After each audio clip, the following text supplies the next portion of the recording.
વસંત પંચમીના શુભ અવસરે સુરત મનપા સંચાલિત સ્મીમેર મેડિકલ હોસ્પિટલમાં બેક્ટેરિયોલોજી લેબોરેટરીનું નવીનીકરણ કરી ઉદ્ઘાટન કરાયું હતું।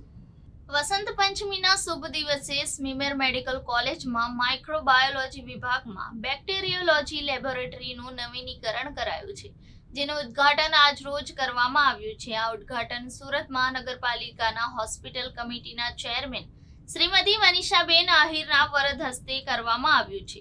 ઉદ્ઘાટન પ્રસંગે સ્મીમેર મેડિકલ કોલેજના ડીન ડોક્ટર દીપક હોવાલે તથા SMIMER medical superintendent doctor Jitendra દર્શન તથા માઇક્રોબાયોલોજી વિભાગના વડા ડોક્ટર મન્નુ જૈન તથા સ્ટાફ ઉપસ્થિત રહ્યો હતો। આ બેક્ટેરિયોલોજી લેબોરેટરી છેલ્લા 23 વર્ષથી સ્મીમેર મેડિકલ કોલેજમાં કાર્યરત છે, જેનું નવીનીકરણ અને ઉદ્ઘાટન કરવામાં આવ્યું છે। આ બેક્ટેરિયોલોજી લેબોરેટરીમાં દર્દીને થતા બેક્ટેરિયોલોજીકલ સંક્રમણનું અને સેન્સિટિવિટીનું ટેસ્ટિંગ થઈ શકે છે, જેથી સ્મીમેરમાં દાખલ થનાર દર્દીનો આ પ્રકારનો ટેસ્ટ કરવાની શક્યતાઓ રહે છે, જે દર્દીને ખૂબ જ ઉપયોગી છે।